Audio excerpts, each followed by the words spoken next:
HOA Karen kept stealing my firewood, so I replaced it with hollow logs filled with gunpowder.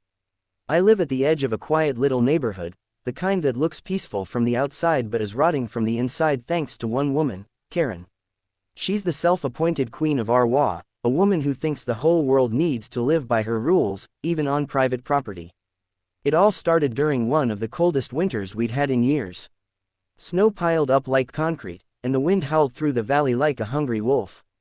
My cabin sits right where the forest meets the development, a line Karen can't seem to see.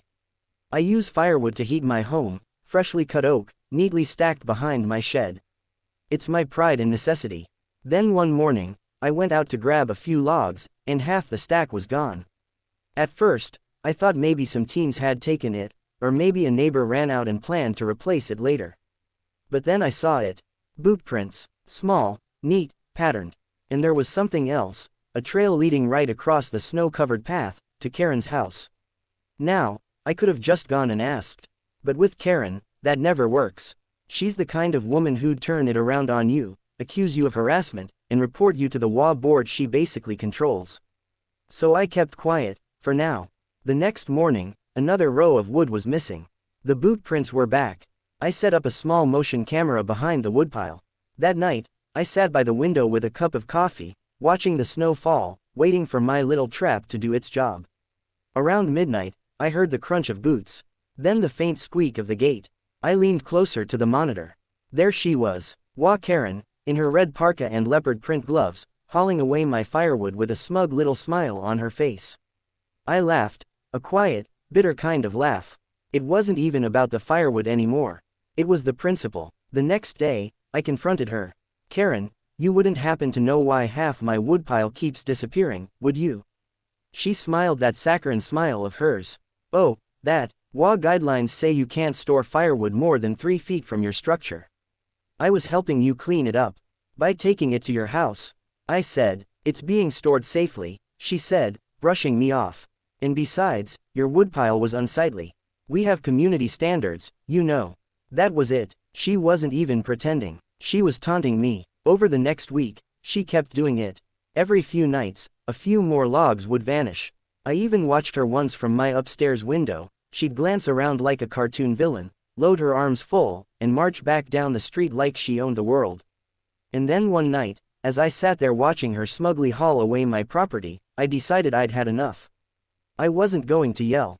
I wasn't going to call the cops.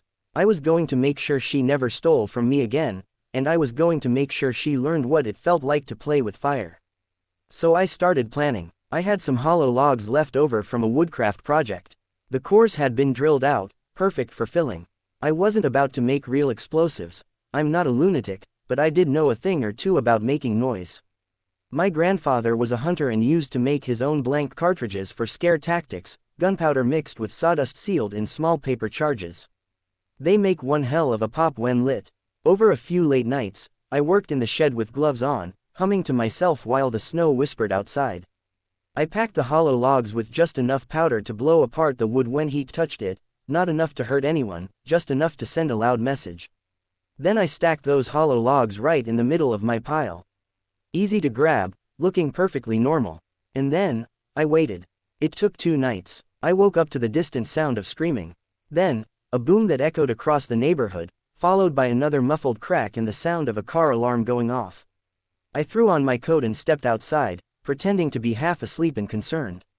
Down the street, I could see smoke, thin, white, harmless, drifting from Karen's back patio. The smell of burnt wood and something metallic filled the air. Neighbors were outside in their robes, confused and shivering. Karen was standing in her yard, hair frizzed, face red, screaming at her husband. The firewood exploded. It blew up my fire pit. I tried not to smile as I walked over. Everything all right, Karen? I asked. Heard something blow up. She turned to me, eyes wide. Your firewood. It exploded. What the hell was that? My firewood, I said, pretending to be shocked. You mean the firewood you took? Her mouth opened, then closed. I was just helping me, I said calmly. Like last time, the neighbors were staring now. Someone laughed quietly. I crouched down near the edge of her patio and looked at the charred remains of what used to be one of my hollow logs. Huh, I said thoughtfully. That's weird. Must have been some old hollow oak pieces. You really shouldn't steal wood you don't know the source of, Karen. Could be dangerous. She just stood there, trembling, humiliated. I walked away before she could respond. The next morning, I woke up to something beautiful, an email from the HOA board.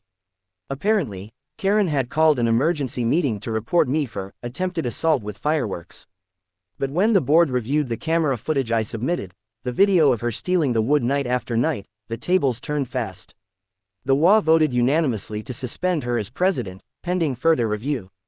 She was livid. She stood on her porch, screaming at the board members who came to collect her key to the clubhouse. I was trying to enforce standards. She yelled. One of them replied flatly, "You broke the law, Karen. You stole private property." After that, things got quiet in the neighborhood. Karen avoided me completely. She'd scurry into her house the second I stepped outside. No more friendly visits, no more random inspections, no more firewood mysteriously disappearing. A week later, I got an envelope in the mail. No return address, but I knew who it was from. Inside was $200 in cash and a small note, for the firewood.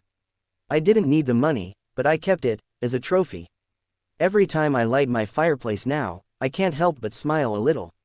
The logs crackle and pop, and I think about how sometimes, the only way to deal with a Karen, is to let her light her own fuse. And wouldn't you know it, she's been attending every HOA meeting since, sitting quietly in the back.